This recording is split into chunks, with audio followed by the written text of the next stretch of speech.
ਵਾਹਿਗੁਰੂ ਸਾਹਿਬ ਜੀ।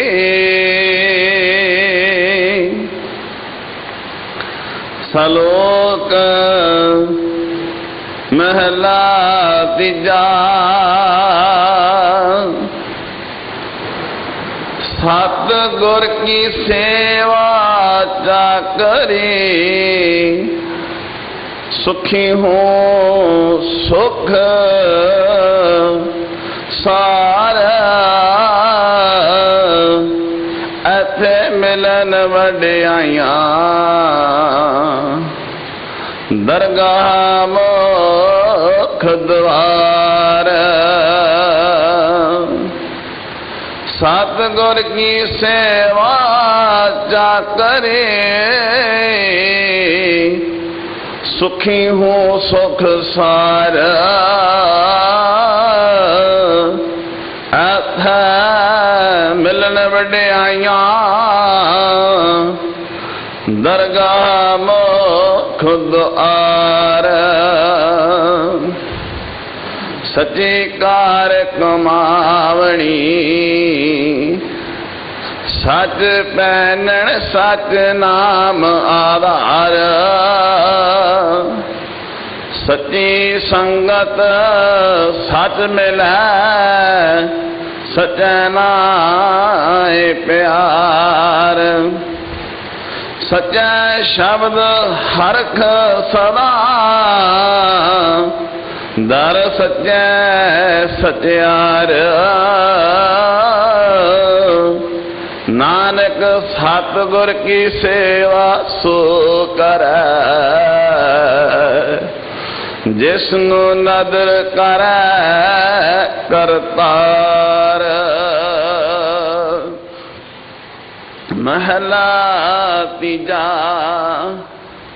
होर वेदाणी चाकरी, त्रिग जीवन त्रिगवास।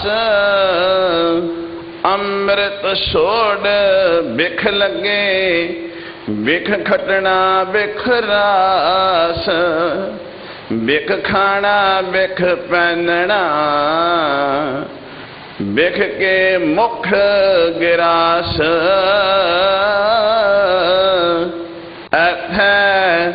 दुखों दुख कमावना, मोया नरक निवास। मन मुख मैले शब्द न जाननी, काम क्रोध विनाश। सतगुर का भो छुड़िया, मन हट काम न आवे रास। जमपुर बदे मारिया, को न सुने अरदास। नानकपुर में लिखिया कमावना, गुरमुख नाम निवास। पौड़ी। सो सतगुर सेवो साध जाना, जिन हर हर नाम दृढ़ाया। सो सतगुर पूजो दिन रात, जिन जंगनाथ जगदीश जपाया। सो सतगुर देखो एक निमख निमख, जिन हर का हर पंथ बगाया। तिस सतगुर की सब पगी पवो, जिन मोह अंधेर चुकाया। सो सतगुर कहो सब धन धन, जिन हर भगत भंडार लहाया। सो सतगुर कहो सब धन धन, जिन हर भगत भंडार लहाया। वाहिगुरु जी का खालसा, ਵਾਹਿਗੁਰੂ ਜੀ ਕੀ ਫਤਿਹ। ਧੰਨ ਵਾਹਿਗੁਰੂ ਜੀ।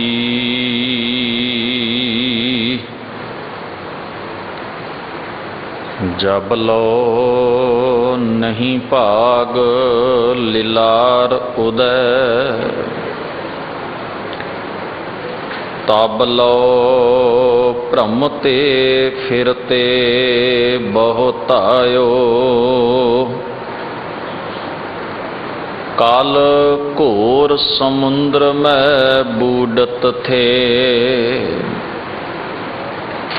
कबहू मिट है नहीं रे पछुतायो।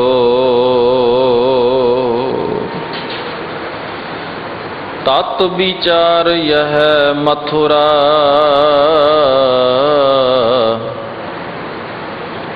जग तारन को अवतार बनायो। जपयो जिन अर्जन देव गुरु, फिर संकट जो न गर्भ न आयो। जपयो जिन अर्जन देव गुरु, फिर संकट जो न गर्भ न आयो। वाहिगुरु जी का खालसा, वाहिगुरु जी की फतेह। परम सत्कार योग शब्द गुरु दीन दुनी दे मालक सतगुरु धन धन गुरु ग्रंथ साहब सच्चे पातशाह महाराज जी दे सजे होए इस पावन दरबार दियां हाजरियां भर रहे, अपने घरां विच दूर दरेडे बैठ के गुरुद्वारा श्री बंगला साहिब तो सतगुरु सच्चे पातशाह जी की अमृतमई पावन बाणी का अमृत वेले तो ये सीधा प्रसारण मीडिया के साधन राही गुरबाणी के नाल सांझ पा रहे गुरु प्यारे गुरु सवारे सत संगी जनों, अकाल पुरख वाहिगुरू जी ने अपार बख्शिश कृपा की है। सतगुरु की अमृतमई पावन बाणी के नाल सांझ पाउण दा ये सुभाग समा, ये उद्यम, ये उपराला सानू सारियां नू बख्शिश रूप विच प्राप्त होया है। सत्कारयोग भाई साहब जी ने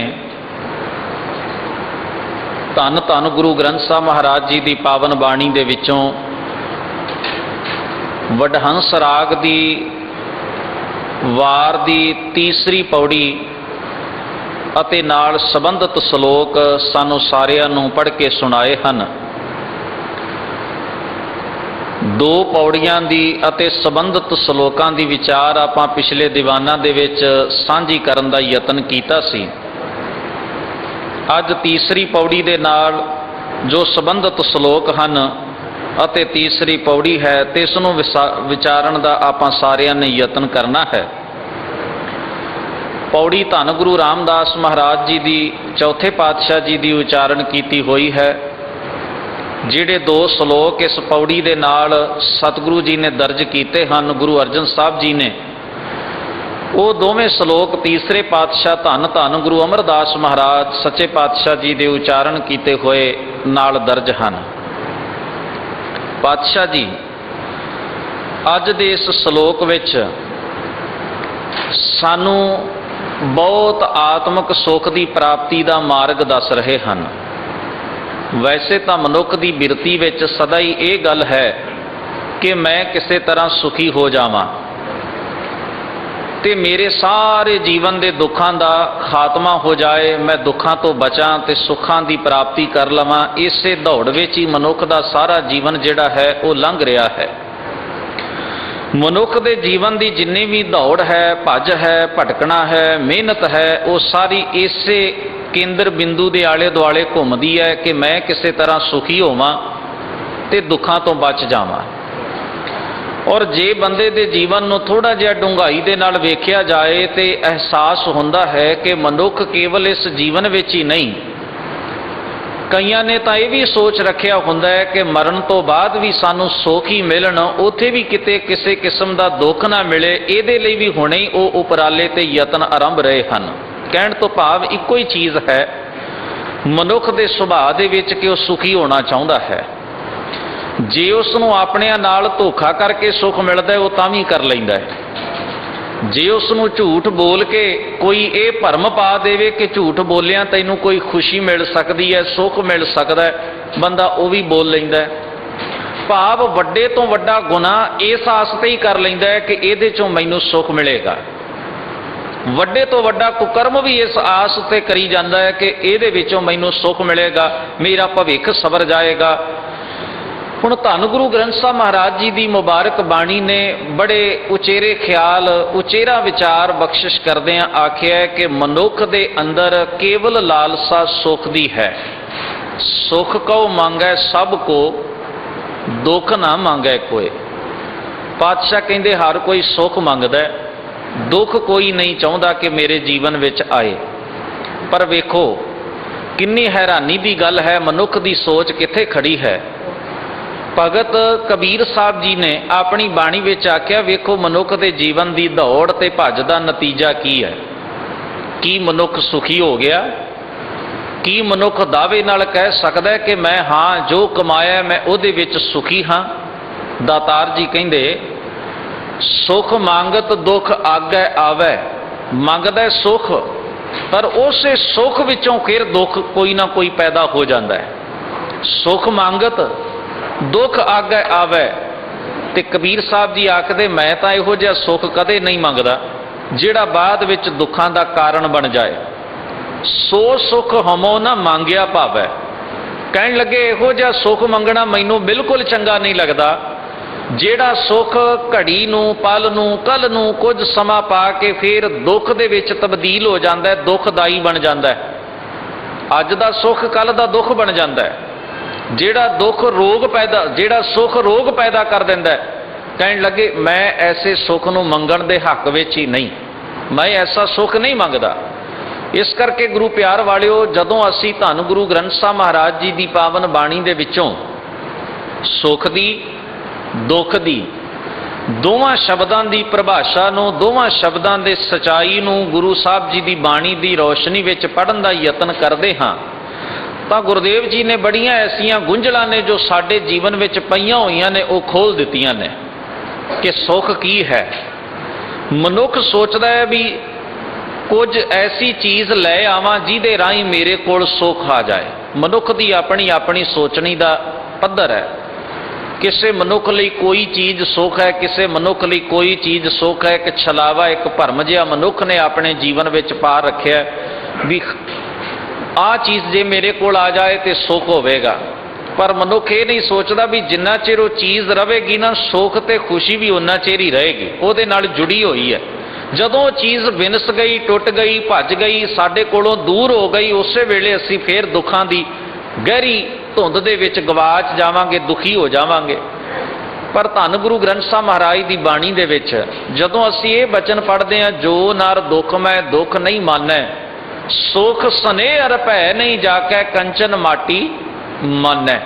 ਉੱਥੇ ਮਹਾਰਾਜ ਨੇ ਇਹ ਗੱਲ ਆਖੀ ਵੀ ਦੁੱਖ ਦੇ ਵਿੱਚ ਦੁੱਖ ਨਹੀਂ ਮੰਨਦਾ ਰੱਬ ਦਾ ਪਿਆਰ ਵਾਲਾ, ਤੇ ਸੁੱਖ ਦੇ ਵਿੱਚ ਸੁੱਖ ਪ੍ਰਵਾਨ ਨਹੀਂ ਕਰਦਾ। ਹੁਣ ਇਹ ਬੜੀ ਹੈਰਾਨੀ ਦੀ ਗੱਲ ਹੈ ਵੀ ਸਾਰੀ ਦੁਨੀਆ ਸੁੱਖ ਪਿੱਛੇ ਦੌੜਦੀ ਹੈ, ਪਰ ਰੱਬ ਦਾ ਪਿਆਰ ਵਾਲਾ ਜਿਹੜਾ ਉਹਦੇ ਨਾਲ ਇੱਕਮਿਕ ਹੋਇਆ, ਇੱਕ ਸੁਰ ਹੋਇਆ, ਸੁਖ ਸਨੇਹ ਅਰ ਭੈ ਨਹੀਂ ਜਾਕੈ, ਉਹਨੂੰ ਸੁੱਖ ਵੀ ਨਹੀਂ ਪਹੁੰਚ ਸਕਦਾ। ਹੁਣ ਇਹ ਬੜੀ ਅਜੀਬ ਗੱਲ ਲੱਗੇਗੀ ਵੀ ਉਹ ਸੁਖੀ ਵੀ ਨਹੀਂ ਹੋਣਾ ਚਾਹੁੰਦਾ, ਉਹਨੂੰ ਸੁੱਖ ਵੀ ਨਹੀਂ ਪਾਉਂਦਾ, ਸੁੱਖ ਵੀ ਕੋਈ ਅਸਰ ਨਹੀਂ ਕਰਦਾ। ਇਹ ਕਿਹੜਾ ਸੁੱਖ ਹੈ? ਇਹ ਸੁੱਖ ਹੈ ਸਾਡੇ ਆ ਜਿਹੜੇ ਹੋਛੇ ਸੁੱਖ ਨੇ, ਜਿਹੜੇ ਸੁੱਖ ਅਸੀਂ ਬੇਈਮਾਨੀਆਂ ਕਰਕੇ, ਧੱਕੇ ਕਰਕੇ, ਹੋਰ ਸੰਸਾਰ ਦੇ ਵਿੱਚ ਉਪੱਦਰ ਕਰਕੇ, ਐਵੇਂ ਆਪਣੀ ਅਗਿਆਨਤਾ ਕਰਕੇ, ਐਵੇਂ ਭਰਮ ਜਿਹੇ ਬਣਾਏ ਹੁੰਦੇ ਨੇ। ਐਸੇ ਸੁੱਖਾਂ ਦੀ ਗੱਲ ਹੋ ਰਹੀ ਹੈ। ਉੱਥੇ ਗੁਰੂ ਤੇਗ ਬਹਾਦਰ ਮਹਾਰਾਜ ਐਸੇ ਸੁੱਖਾਂ ਦੀ ਗੱਲ ਕਰਦੇ ਨੇ ਵੀ ਗੁਰਮੁਖ ਦੀ ਸੁਰਤ ਨੂੰ ਆਹ ਹੋਛੇ ਜਿਹੇ ਸੁੱਖਾਂ ਦੇ ਨਾਲ ਕੋਈ ਮਤਲਬ ਨਹੀਂ ਹੁੰਦਾ, ਕਿਉਂਕਿ ਉਹ ਤਾਂ ਬਹੁਤ ਵੱਡੇ ਸੁੱਖ ਨੂੰ ਪ੍ਰਾਪਤ ਕਰ ਲਿਆ ਹੁੰਦਾ ਹੈ, ਉਸਨੇ ਬਹੁਤ ਵੱਡਾ ਆਨੰਦ ਉਹਦੇ ਜੀਵਨ ਦੇ ਵਿੱਚ ਆ ਗਿਆ ਹੁੰਦਾ ਹੈ। ਅਬਿਨਾਸ਼ੀ ਖੇਮ ਚਾਹੇ ਜੇ ਨਾਨਕ ਸਦਾ ਸਿਮਰ ਨਾਰਾਇਣ। ਨਾਸ਼ ਹੋਣ ਵਾਲੀ ਖੁਸ਼ੀ ਉਹਦੇ ਜੀਵਨ ਵਿੱਚ ਟਿਕ ਗਈ ਹੁੰਦੀ ਹੈ। ਉਹ ਤਾਂ ਇੱਕ ਆਤਮਿਕ ਆਨੰਦ ਵਿੱਚ ਜਿਉਂਦਾ ਹੈ। ਫਿਰ ਉਹਦੀ ਖੁਸ਼ੀ ਨੂੰ ਤੇ ਉਹਦੇ ਸੁੱਖ ਨੂੰ ਨਾ ਸਮੇਂ ਨਾਲ ਬੰਨਿਆ ਜਾ ਸਕਦਾ, ਨਾ ਕਿਸੇ ਪਦਾਰਥ ਨਾਲ ਬੰਨਿਆ ਜਾ ਸਕਦਾ, ਨਾ ਸੰਸਾਰ ਦੀ ਵਸਤੂ ਨਾਲ ਬੰਨਿਆ ਜਾ ਸਕਦਾ। ਉਹ ਖੁਸ਼ੀ ਤੇ ਉਹ ਸੁੱਖ ਐਸਾ ਹੈ, ਗੁਰਦੇਵ ਆਪਣੀ ਮੁਬਾਰਕ ਬਾਣੀ ਵਿੱਚ ਆਖਦੇ, ਜਿਹੜੇ ਭਾਵੇਂ ਅਣਗਿਣਤ ਆਲੇ ਦੁਆਲਿਓਂ ਉਹਨੂੰ ਕਸ਼ਟ ਤੇ ਦੁੱਖ ਦਿੱਤੇ ਜਾਣ, ਪਰ ਦੁਨੀਆ ਦੀ ਕੋਈ ਤਾਕਤ ਉਹਦੇ ਹਿਰਦੇ ਨੂੰ, ਉਹਦੀ ਆਤਮਾ ਨੂੰ, ਉਹਦੇ ਮਨ ਨੂੰ ਦੁਖੀ ਨਹੀਂ ਕਰ ਸਕਦੀ, ਕਿਉਂਕਿ ਉਹ ਨਿਰੰਤਰ ਕਮਲ ਫੁੱਲ ਵਾਂਗ ਇਸ ਸੰਸਾਰ ਦੇ ਸੁੱਖਾਂ ਦੁੱਖਾਂ ਦੇ ਚਿੱਕੜ ਤੋਂ ਆਪਣੀ ਬਿਰਤੀ ਨੂੰ ਬਹੁਤ ਉੱਚਿਆਂ ਰੱਖਦਾ, ਉਹ ਇਹਦੇ ਵਿੱਚ ਭਿੱਜਦਾ ਨਹੀਂ ਹੈ।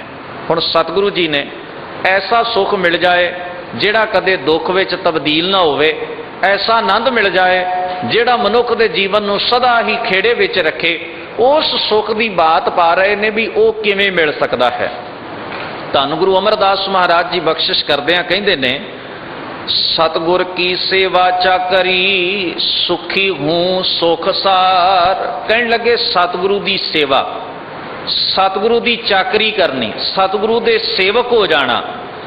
ਕਹਿਣ ਲੱਗੇ ਚਾਕਰ ਬਣ ਕੇ, ਨੌਕਰ ਬਣ ਕੇ, ਸੇਵਾਦਾਰ ਬਣ ਕੇ ਗੁਰੂ ਦੀ ਸੇਵਾ ਦੇ ਵਿੱਚ ਜੁਟਣਾ, ਜੁੜ ਜਾਣਾ, ਇਹ ਸਾਰੇ ਸੁੱਖਾਂ ਦਾ ਤੱਤ ਹੈ, ਮੂਲ ਹੈ। ਸਮਝੋ ਸਾਰੇ ਸੁੱਖ ਜੀਵਨ 'ਚ ਆ ਗਏ ਜਿਸ ਦਿਨ ਅਸੀਂ ਗੁਰੂ ਦੇ ਚਾਕਰ ਬਣ ਗਏ, ਜਿਸ ਦਿਨ ਅਸੀਂ ਗੁਰੂ ਦੇ ਸੇਵਾਦਾਰ ਹੋ ਗਏ, ਜਿਸ ਦਿਨ ਅਸੀਂ ਗੁਰੂ ਦੀ ਸੇਵਾ ਨੂੰ ਸਮਰਪਿਤ ਹੋ ਗਏ।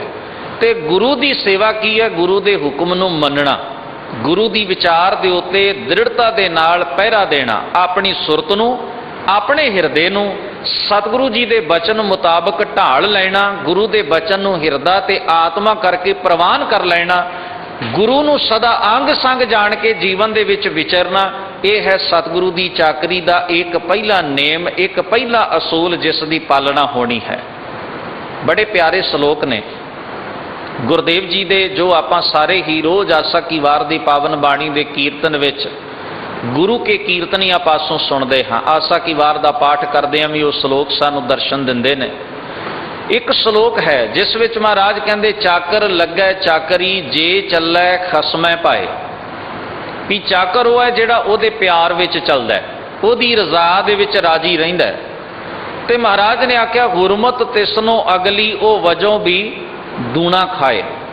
ਹੁਣ ਕੋਈ ਨੌਕਰ ਹੈ, ਉਹ ਆਪਣੇ ਮਾਲਕ ਦੀ ਬੜਾ ਆਦਰ ਕਰਦਾ ਹੈ, ਸਤਿਕਾਰ ਕਰਦਾ ਹੈ, ਡਿਊਟੀ ਪੂਰੀ ਇਮਾਨਦਾਰੀ ਨਾਲ ਕਰਦਾ ਹੈ, ਕਰਮ ਕਰਦਾ ਹੈ, ਤੇ ਕਈ ਵਾਰ ਕੀ ਹੁੰਦਾ ਹੈ ਕਿ ਉਹ ਮਾਲਕ ਉਹਦੀ ਚਾਕਰੀ ਤੇ ਖੁਸ਼ ਹੁੰਦਾ ਹੈ, ਤੇ ਮਾਲਕ ਦੀ ਨਜ਼ਰ ਦੇ ਵਿੱਚ ਉਸ ਨੌਕਰ ਦੀ, ਚਾਕਰ ਦੀ ਇੱਜ਼ਤ ਵੀ ਵੱਧ ਜਾਂਦੀ ਹੈ ਵੀ ਇਹ ਬੜਾ ਚੰਗਾ ਤੇ ਸਿਆਣਾ ਹੈ, ਤੇ ਖੁਸ਼ ਹੋ ਕੇ ਕਈ ਵਾਰ ਉਹ ਉਹਦੇ ਰੋਜ਼ੀਨੇ ਦੇ ਵਿੱਚ, ਉਹਦੀ ਤਨਖਾਹ ਦੇ ਵਿੱਚ ਵੀ, ਮਜ਼ਦੂਰੀ ਦੇ ਵਿੱਚ ਵੀ ਵਾਧਾ ਕਰ ਦਿੰਦਾ ਹੈ ਵੀ ਇਹਦੀ ਤਨਖਾਹ ਵੀ ਵਧਾ ਦਿਓ, ਇਹਦਾ ਸਤਿਕਾਰ ਵੀ ਉਹਦੀ ਨਜ਼ਰ ਦੇ ਵਿੱਚ ਜ਼ਿਆਦਾ ਬਣ ਗਿਆ। ਪਾਤਸ਼ਾਹ ਕਹਿੰਦੇ, ਜਿਵੇਂ ਦੁਨਿਆਵੀ ਨੌਕਰ ਨੂੰ ਆਪਣੀ ਇਮਾਨਦਾਰੀ ਤੇ ਵਫਾਦਾਰੀ ਦੇ ਨਾਲ ਆਹ ਦੋ ਚੀਜ਼ਾਂ ਮਿਲਦੀਆਂ ਨੇ, ਸਤਿਕਾਰ ਮਿਲਦਾ ਤੇ ਦੌਲਤ, ਧਨ, ਤਨਖਾਹ ਦੇ ਵਿੱਚ ਵਾਧਾ ਹੋ ਜਾਂਦਾ। ਕਹਿਣ ਲੱਗੇ, ਜੇ ਵਫਾਦਾਰੀ ਦੇ ਨਾਲ ਗੁਰੂ ਦੇ ਚਾਕਰ ਹੋਇਆ ਜਾਵੇ ਨਾ, ਤੇ ਇਹਦੇ ਵਿੱਚ ਵੀ ਆਤਮਿਕ ਤੌਰ ਤੇ ਗੁਰੂ ਦੇ ਦਰ ਤੇ ਇੱਜ਼ਤ ਬਣਦੀ ਹੈ, ਪੱਤ ਬਣਦੀ ਹੈ। ਤੇ ਦੂਜਾ ਕੀ ਹੁੰਦਾ ਹੈ? ਆਤਮਿਕ ਪੂੰਜੀ ਮਿਲਦੀ ਹੈ ਬਹੁਤ ਜ਼ਿਆਦੀ, ਜਿਹਦੇ ਵਿੱਚ ਘਾਟਾ ਕੋਈ ਨਹੀਂ ਪੈਂਦਾ। ਆਤਮਿਕ ਤੌਰ ਤੇ ਇੰਨੀ ਗੁਣਾ ਦੀ ਦਾਤ ਮਿਲਦੀ ਹੈ, ਇੰਨੀ ਆਤਮਿਕ ਅਡੋਲਤਾ ਮਿਲਦੀ ਹੈ ਰੋਜ਼ੀਨੇ ਦੇ ਤੌਰ ਦੇ ਉੱਤੇ ਵੀ ਮਨੁੱਖ ਤ੍ਰਿਪਤ ਹੋ ਜਾਂਦਾ ਹੈ, ਰੱਜ ਜਾਂਦਾ ਹੈ। ਸਤਿਗੁਰੂ ਮਹਾਰਾਜ ਨੇ ਆਖਿਆ, ਚਾਕਰ ਲੱਗੈ ਚਾਕਰੀ ਜੇ ਚੱਲੈ ਖਸਮੈ ਪਾਏ। ਹੁਰਮਤ, ਹੁਰਮਤ ਦਾ ਮਤਲਬ ਹੈ ਇੱਜ਼ਤ। ਹੁਰਮਤ ਤਿਸਨੋ ਅਗਲੀ ਉਹ ਵਜੋਂ ਵੀ ਦੂਣਾ ਖਾਏ। ਪਰ ਅਗਲੀ ਗੱਲ ਆਖੀ ਹੈ, ਕਹਿਣ ਲੱਗੇ, ਵੇਖਣਾ ਕਿਤੇ ਮਨੁੱਖ ਦੇ ਸੁਭਾਅ ਵਿੱਚ ਹੈ, ਕਰਮ ਕਰਦਿਆਂ ਕਰਦਿਆਂ ਉਹ ਆਪਣੇ ਆਪ ਨੂੰ ਕਰਮਾਂ ਦਾ ਮਾਲਕ ਸਮਝਣ ਲੱਗ ਪੈਂਦਾ ਹੈ।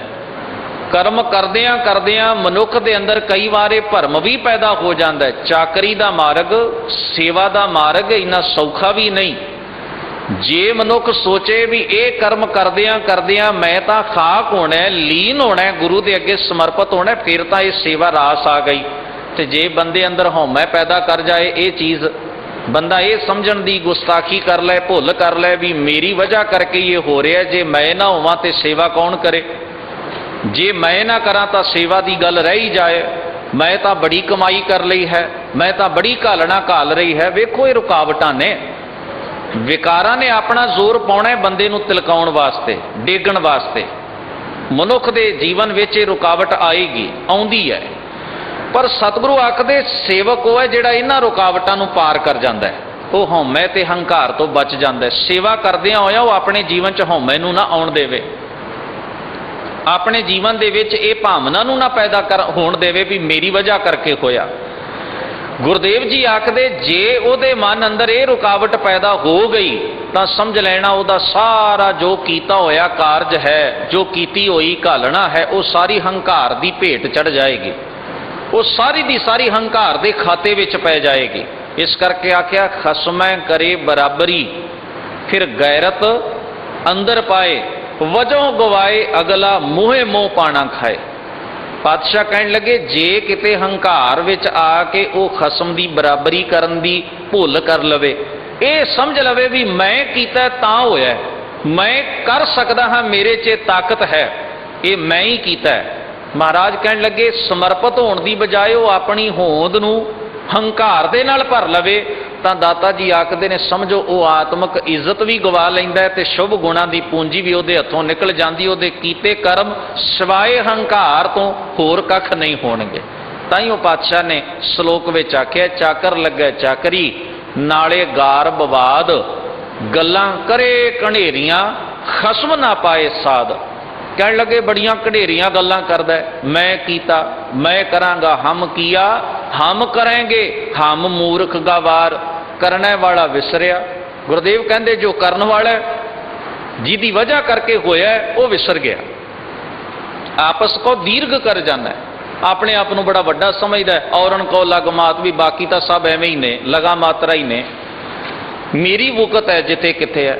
ਹੁਣ ਧਿਆਨ ਦੇਣਾ ਗੁਰੂ ਪਿਆਰ ਵਾਲਿਓ, ਗੁਰੂ ਸਾਹਿਬ ਜੀ ਨੇ ਜੋ ਸੇਵਾ ਦੀ ਚਾਕਰੀ ਦੀ ਇਹ ਸਾਨੂੰ ਦਾਤ ਦਿੱਤੀ ਹੈ ਨਾ, ਵੀ ਸੇਵਾ ਸਾਡੇ ਜੀਵਨ ਦਾ ਅੰਗ ਹੋਵੇ। ਇਹ ਸੇਵਾ ਦਾ ਭਾਵ ਹੈ ਭਲਾ ਕਰਨਾ, ਪਰਉਪਕਾਰ ਕਰਨਾ, ਦੂਜਿਆਂ ਦਾ ਭਲਾ ਚਿਤਵਣਾ, ਭਲਾ ਕਰਨਾ, ਭਲਾ ਬੋਲਣਾ, ਕਿਸੇ ਨਾਲ ਕਿਸੇ ਨੂੰ ਭਲਾ ਕਿਸੇ ਦਾ ਹੋਵੇ, ਕਿਸੇ ਨੂੰ ਫਾਇਦਾ ਪਹੁੰਚੇ ਆਤਮਿਕ ਮਾਨਸਿਕ ਰੂਹਾਨੀ ਤੌਰ ਦੇ ਉੱਤੇ। ਤੇ ਇਸ ਸੇਵਾ ਦੇ ਰਾਹੀਂ ਮਨੁੱਖ ਨੇ ਆਪਣੇ ਹੰਕਾਰ ਤੋਂ ਵੀ ਨਿਵਰਤ ਹੋਣਾ ਹੈ। ਜਿੱਥੇ ਦੂਜਿਆਂ ਦਾ ਭਲਾ ਹੋਣਾ ਹੈ ਨਾ ਸੇਵਾ ਦੇ ਨਾਲ, ਉੱਥੇ ਮਨੁੱਖ ਦੇ ਆਪਣੇ ਜੀਵਨ ਵਿੱਚ ਸੁਭਾਅ ਵਿੱਚ ਵੀ ਸੁਧਾਰ ਆਉਣਾ ਹੈ ਸੇਵਾ ਦੇ ਨਾਲ। ਤੇ ਜੇ ਮੇਰੇ ਵਰਗਾ ਬੰਦਾ ਜੋੜੇ ਝਾੜ ਕੇ, ਭਾਂਡੇ ਮਾਂਜ ਕੇ, ਝਾੜੂ ਦੇ ਕੇ, ਸੇਵਾ ਕਰਕੇ, ਬਾਣੀ ਪੜ੍ਹ ਕੇ, ਬਾਣੀ ਸੁਣਾ ਕੇ ਸਗੋਂ ਹੋਰ ਆਫਰ ਗਏ ਹੰਕਾਰ ਦੇ ਅੰਦਰ, ਤਾਂ ਸਮਝ ਲੈਣਾ ਚਾਹੀਦਾ ਵੀ ਇਸ ਮਨੁੱਖ ਨੂੰ ਦਵਾਈ ਉਲਟਾ ਰਿਐਕਸ਼ਨ ਕਰ ਗਈ ਹੈ। ਸੇਵਾ ਨੇ ਇਹਦੇ ਜੀਵਨ 'ਚ ਨਿਮਰਤਾ ਤੇ ਸਮਰਪਿਤ ਭਾਵਨਾ ਪੈਦਾ ਕਰਨ ਦੀ ਬਜਾਏ ਇਸ ਬੰਦੇ ਨੇ ਸੇਵਾ ਨੂੰ ਆਪਣੇ ਹੰਕਾਰ ਨੂੰ ਵਧਾਉਣ ਵਾਸਤੇ ਵਰਤ ਲਿਆ ਹੈ। ਤਾਂ ਤੇ ਸੇਵਾ ਫਿਰ ਉਹ ਅਸਰ ਨਹੀਂ ਕਰ ਸਕੇਗੀ ਜੀਵਨ ਉੱਤੇ ਜਿਹੜਾ ਕਰਨਾ ਹੁੰਦਾ ਹੈ ਸੇਵਾ ਨੇ। ਇਸ ਕਰਕੇ ਮਨੁੱਖ ਨੇ ਕੀ ਸੋਚਿਆ, ਅੱਜ ਤੁਸੀਂ ਵੇਖੋ, ਮੈਂ ਇੱਕ ਛੋਟੀ ਜਿਹੀ ਉਦਾਹਰਣ ਦਿੰਦਾ ਵੀ ਸਾਡੇ ਧਰਮ ਅਸਥਾਨਾਂ ਦੇ ਉੱਤੇ ਪੱਥਰ ਲੱਗਿਆ ਹੁੰਦਾ, ਮਾਫ ਕਰਨਾ, ਇਹ ਸਾਡੇ ਸੁਭਾਅ ਦਾ ਇੱਕ ਹਿੱਸਾ ਬਣ ਗਈ ਅੱਜ ਚੀਜ਼। ਅਸੀਂ ਇਹਨਾਂ ਚੀਜ਼ਾਂ ਨੂੰ ਵੇਖ ਕੇ ਨਜ਼ਰਅੰਦਾਜ਼ ਜਿਹਾ ਕਰ ਦਿੰਦੇ ਹਾਂ। ਪੱਥਰ ਲੱਗਿਆ ਹੁੰਦਾ ਹੈ ਵੀ ਇਸ ਦਾਨੀ ਸੱਜਣ ਨੇ ਇੰਨੀ ਸੇਵਾ ਕੀਤੀ, ਇਸ ਦਾਨੀ ਸੱਜਣ ਨੇ ਇੰਨੀ ਸੇਵਾ ਕੀਤੀ, ਸੇਵਾ ਕਰਾਈ ਫਲਾਨਾ ਸਿੰਘ, ਫਲਾਨਾ ਸਿੰਘ, ਫਲਾਨਾ ਸਿੰਘ, ਬਹੁਤ ਲੰਬੇ ਚੌੜੇ ਨਾਮ ਕਈ ਜਗ੍ਹਾ ਤੇ ਤਾਂ ਦੇਖਣ ਨੂੰ ਮਿਲਦਾ ਵੀ ਸਭ ਕੰਧਾਂ ਹੀ ਭਰ ਛੱਡੀਆਂ ਨੇ। ਗੁਰਦੁਆਰੇ 'ਚ ਜੇ ਪੱਖਾ ਲੱਗਾ ਉਹਦੇ ਤੇ ਵੀ ਨਾਂ ਲਿਖੇ ਨੇ, ਤਿੰਨੇ ਪਾਰੀ ਉਹਦੇ ਭਰ ਦਿੱਤੇ ਨੇ। ਜੇ ਕਿਸੇ ਜਗ੍ਹਾ ਤੇ ਕੋਈ ਭਾਂਡਾ ਗੁਰਦੁਆਰੇ ਦਾ ਚੁੱਕ ਕੇ ਵੇਖ ਲਈਏ, ਕਈਆਂ ਨੇ ਉਹਦੇ ਤੇ ਵੀ ਆਪਣਾ ਨਾਮ ਬੜਾ ਗੂੜੇ ਅੱਖਰਾਂ 'ਚ ਲਿਖਵਾਇਆ ਵੀ ਕਿਨ ਸੇਵਾ ਕੀਤੀ ਹੈ, ਕੌਲੀ ਕਿਨ ਚੜਾਈ ਹੈ, ਥਾਲੀ ਕਿਨ ਚੜਾਈ ਹੈ, ਗਲਾਸ ਕਿਨ ਦਿੱਤਾ। ਹਰ ਇੱਕ ਚੀਜ਼ ਤੇ ਅਸੀਂ ਆਪਣਾ ਨਾਮ ਜਿਹੜਾ ਨਾ ਉਹ ਉਕਰਵਾ ਲਿਆ। ਹੁਣ ਕਦੇ ਖਿਆਲ ਕਰਨਾ ਇਸ ਚੀਜ਼ ਵੱਲ, ਕਈ ਵਾਰ ਮਹਿਸੂਸ ਹੋਵੇਗਾ ਗੁਰੂ ਕੀ ਬਾਣੀ ਨੂੰ ਪੜ੍ਹ ਕੇ ਤੇ ਇਸ ਵਰਤਾਰੇ ਵੱਲ ਵੇਖ ਕੇ ਵੀ ਬੰਦੇ ਨੇ ਆਪਣੇ ਆਪ ਨੂੰ ਸਮਰਪਿਤ ਕਰਨਾ ਸੀ, ਪਰ ਮਨੁੱਖ ਨੇ ਆਪਣੀ ਮਸ਼ਹੂਰੀ ਦਾ, ਆਪਣੀ ਐਡਵਰਟਾਈਜ਼ਮੈਂਟ ਦਾ ਇੱਕ ਚੰਗਾ ਸਾਧਨ ਲੱਭ ਲਿਆ ਬਈ ਥੋੜੇ ਜਿਹੇ ਪੈਸੇ ਖਰਚ ਕਰਕੇ ਧਰਮ ਅਸਥਾਨ ਦੀ ਕਿਸੇ ਕੰਧ ਉੱਤੇ ਆਪਣਾ ਨਾਮ ਲਿਖਵਾ ਲਓ। ਜੇ 20 ਸਾਲ ਉਹ ਪੱਥਰ ਲੱਗਾ ਰਹੇਗਾ, 20 ਸਾਲ ਸਾਡੇ ਨਾਂ ਦੀ ਮਸ਼ਹੂਰੀ ਹੁੰਦੀ ਰਹੇਗੀ। ਜੇ 40 ਸਾਲ ਉਹ ਪੱਥਰ ਲੱਗਾ ਰਿਹਾ, ਜੇ 6 ਸਾਲ ਉਹ ਪੱਖਾ ਲੱਗਾ ਰਿਹਾ ਤੇ 6 ਸਾਲ ਸਾਡੀ ਐਡਵਰਟਾਈਜ਼ਮੈਂਟ ਜਿਹੜੀ ਹੈ, ਮਸ਼ਹੂਰੀ ਜਿਹੜੀ ਹੈ ਵੀ ਇੱਕ ਦਾਨੀ ਸੱਜਣ ਵੀ ਫਲਾਣੇ ਨਾਮ ਦਾ ਹੈ, ਉਹ ਹੁੰਦੀ ਰਹੇਗੀ। ਮੈਂ ਹੈਰਾਨ ਹਾਂ, ਅੱਜ ਅਸੀਂ ਧੰਨ ਗੁਰਦੇਵ ਗੁਰੂ ਅਰਜਨ ਸਾਹਿਬ ਮਹਾਰਾਜ ਦਾ ਪ੍ਰਕਾਸ਼ ਪੁਰਬ ਮਨਾ ਰਹੇ ਹਾਂ। ਸਤਿਗੁਰੂ ਦੇ ਪਿਆਰ ਵਾਲਿਓ, ਦਾਤਾਰ ਨੇ ਦਰਬਾਰ ਸਾਹਿਬ ਦੀ ਉਸਾਰੀ ਕਰਵਾਈ, ਇਹ ਆਪਾਂ ਸਾਰੇ ਜਾਣਦੇ ਹਾਂ। ਪਰ ਕਿਤੇ ਆਪਣੇ ਨਾਮ ਦਾ ਪੱਥਰ ਲਗਵਾਇਆ ਕਿ ਸੇਵਾ ਮੇਰੇ ਯਤਨਾਂ ਨਾਲ ਹੋਈ ਤੇ ਸੰਪੂਰਨ ਹੋਈ? ਕਿਤੇ ਲਗਵਾਇਆ? ਮੇਰੇ ਦਾਤਾਰ ਸਤਿਗੁਰਾਂ ਨੇ ਆਪਣੇ ਜੀਵਨ ਕਾਲ ਵਿੱਚ ਅਣਗਿਣਤ ਘਾਲਣਾ ਘਾਲੀਆਂ ਮਨੁੱਖਤਾ ਦੇ ਭਲੇ ਵਾਸਤੇ, ਪਰ ਕਿਤੇ ਆਪਣੇ ਨਾਮ ਦੀ ਜ਼ਰਾ ਜਿੰਨੀ ਗੱਲ ਕੀਤੀ ਹੋਵੇ ਕਿ ਇਹ ਮੈਂ ਕੀਤਾ, ਮੈਂ ਕਰਵਾਇਆ? ਨਹੀਂ। ਇਹ ਪੂਰਨੇ ਸਨ, ਕਰਨ ਵਾਲਾ ਗੁਰੂ ਹੀ ਹੈ, ਕੀਤਾ ਵੀ ਸਾਰਾ ਉਸੀ ਹੈ, ਪਰ ਗੁਰੂ ਨੇ ਸਾਡੇ ਵਾਸਤੇ ਪੂਰਨੇ ਪਾਏ ਵੀ ਕਿਧਰੇ ਇਹ ਇੱਕ ਪ੍ਰਪਾਟੀ ਨਾ ਬਣ ਜਾਏ, ਇੱਕ ਰੀਤ ਨਾ ਬਣ ਜਾਏ, ਵੀ ਸਿੱਖ ਦੇ ਅੰਦਰ ਨਿਮਰਤਾ ਹੋਣੀ ਚਾਹੀਦੀ, ਸੇਵਾ ਦੇ ਉਸ ਦੇ ਅੰਦਰ ਸਮਰਪਿਤ ਭਾਵਨਾ ਪੈਦਾ ਕਰਨੀ ਹੈ, ਉਹਨੇ ਹੰਕਾਰ ਤੋਂ ਬਚਣਾ ਹੈ, ਈਗੋ ਤੋਂ ਬਚਣਾ ਹੈ, ਉਸਨੇ ਭਲਾ ਕਰਨ ਵਾਸਤੇ ਸੇਵਾ ਨੂੰ ਅਪਣਾਉਣਾ ਹੈ, ਨਾ ਕਿ ਆਪਣੀ ਮਸ਼ਹੂਰੀ ਕਰਨ ਵਾਸਤੇ ਉਸਨੇ ਸੇਵਾ ਦੇ ਨਾਲ ਜੁੜਨਾ ਹੈ।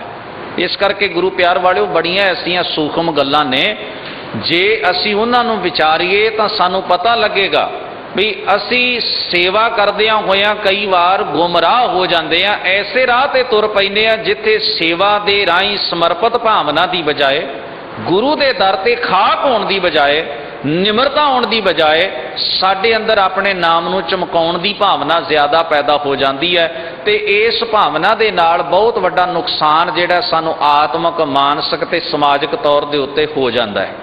ਇਸ ਕਰਕੇ ਗੁਰੂ ਨੇ ਚਾਕਰ ਦੇ ਗੁਣ ਦੱਸੇ ਨੇ, ਆਪ ਗਵਾਏ ਸੇਵਾ ਕਰੇ ਤਾਂ ਕਿਛ ਪਾਏ ਮਾਨ, ਨਾਨਕ ਜਿਸਨੂੰ ਲੱਗਾ ਤਿਸ ਮਿਲੇ ਲੱਗਾ ਸੋ ਪ੍ਰਵਾਨ। ਕਹਿਣ ਲੱਗੇ ਆਪੇ ਨੂੰ ਗਵਾ ਦੇਵੇ, ਆਪ ਗਵਾਏ ਸੇਵਾ ਕਰੇ।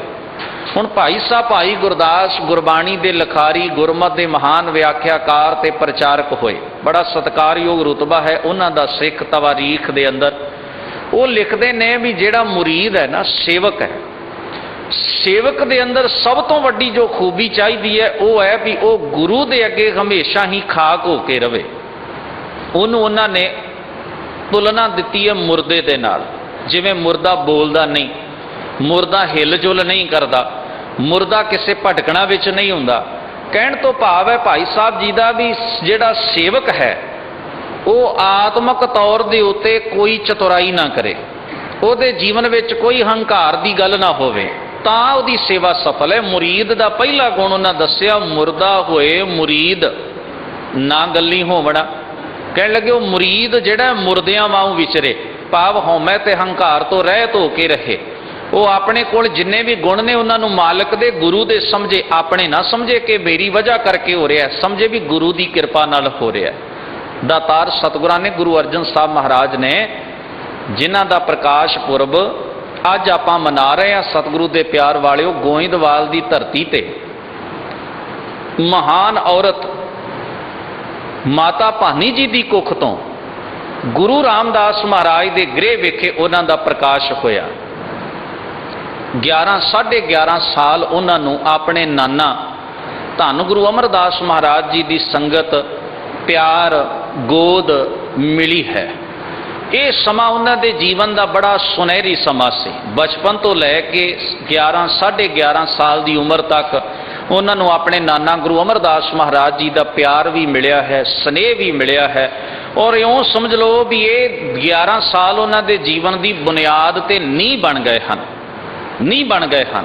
ਤਾਈਓ ਭੱਟ ਸਾਹਿਬਾਨਾਂ ਨੇ ਸ਼ਬਦ ਵਰਤੇ, ਤੈਂ ਜਨਮਤ ਗੁਰਮਤ ਬ੍ਰਹਮ ਪਛਾਣਿਓ, ਕਿ ਜਨਮ ਤੋਂ ਹੀ ਤੁਹਾਨੂੰ ਗੁਰਮਤ ਦੀ ਗੁੜਤੀ ਮਿਲ ਗਈ ਤੇ ਗੁਰਮਤ ਦੇ ਰਾਹੀਂ ਤੁਸੀਂ ਬ੍ਰਹਮ ਦੀ ਪਛਾਣ ਕਰ ਲਈ। ਜਨਮ ਤੋਂ ਹੀ ਤੁਹਾਨੂੰ ਗੁਰਮਤ ਮਿਲ ਗਈ ਤੇ ਗੁਰਮਤ ਦੇ ਰਾਹੀਂ ਤੁਸੀਂ ਬ੍ਰਹਮ ਦੀ ਪਛਾਣ ਕਰ ਲਈ। ਇਹ ਅਲਫਾਜ਼, ਇਹ ਸ਼ਬਦ ਜਿਹੜੇ ਨੇ ਭੱਟ ਸਾਹਿਬਾਨਾਂ ਨੇ ਧੰਨ ਗੁਰੂ ਅਰਜਨ ਸਾਹਿਬ ਮਹਾਰਾਜ ਜੀ ਵਾਸਤੇ ਵਰਤੋਂ ਵਿੱਚ ਲਿਆਂਦੇ, ਸਵਈਏ ਮਹਿਲੇ ਪੰਜਵੇਂ ਕੇ। ਹੁਣ ਖਿਆਲ ਕਰਨਾ, ਇਸ ਕਾਲ ਦੇ ਦੌਰਾਨ ਧੰਨ ਗੁਰੂ ਅਮਰਦਾਸ ਮਹਾਰਾਜ ਜੀ ਵੱਲੋਂ ਮਨੁੱਖਤਾ ਤੇ ਕੀਤੇ ਜਾ ਰਹੇ ਪਰਉਪਕਾਰਾਂ ਨੂੰ ਗੁਰੂ ਅਰਜਨ ਸਾਹਿਬ ਜੀ ਨੇ ਆਪਣੀਆਂ ਅੱਖਾਂ ਨਾਲ ਵੇਖਿਆ, ਕੰਨਾਂ ਨਾਲ ਸੁਣਿਆ ਤੇ ਆਪਣੇ ਜੀਵਨ ਤੇ ਹੰਢਾਇਆ। ਕਿਧਰੇ ਅਕਬਰ ਦਾ ਆਉਣਾ, ਕਿਧਰੇ ਭਾਈ ਲਾਲੂ ਜੀ ਵਰਗੇ ਵੈਦਾਂ ਦਾ ਸੰਗਤ ਦੀ ਸੇਵਾ ਕਰਨਾ, ਕਿਧਰੇ ਬੌਲੀ ਦੀ ਕਾਰ ਸੇਵਾ ਦੇ ਵਿੱਚ ਵੀ ਜੋ ਨਿਰੰਤਰ ਚੱਲ ਰਹੀ ਸੀ ਥੋੜੇ ਥੋੜੇ ਸਮੇਂ ਦੇ ਵਿੱਚ, ਕਿਧਰੇ ਨਗਰ ਦੀ ਉਸਾਰੀ ਹੁੰਦੀ ਹੈ, ਕਿਧਰੇ ਭੁੱਖੇ ਨੰਗੇ ਅਪਾਹਜ ਗਰੀਬ ਨਿਥਾਵੇਂ ਲੋਕ ਆਉਂਦੇ ਨੇ ਤੇ ਕਿਵੇਂ ਗੁਰੂ ਦੇ ਦਰ ਤੇ ਉਹਨਾਂ ਨੂੰ ਮਾਣ ਤੇ ਸਤਿਕਾਰ ਮਿਲਦਾ।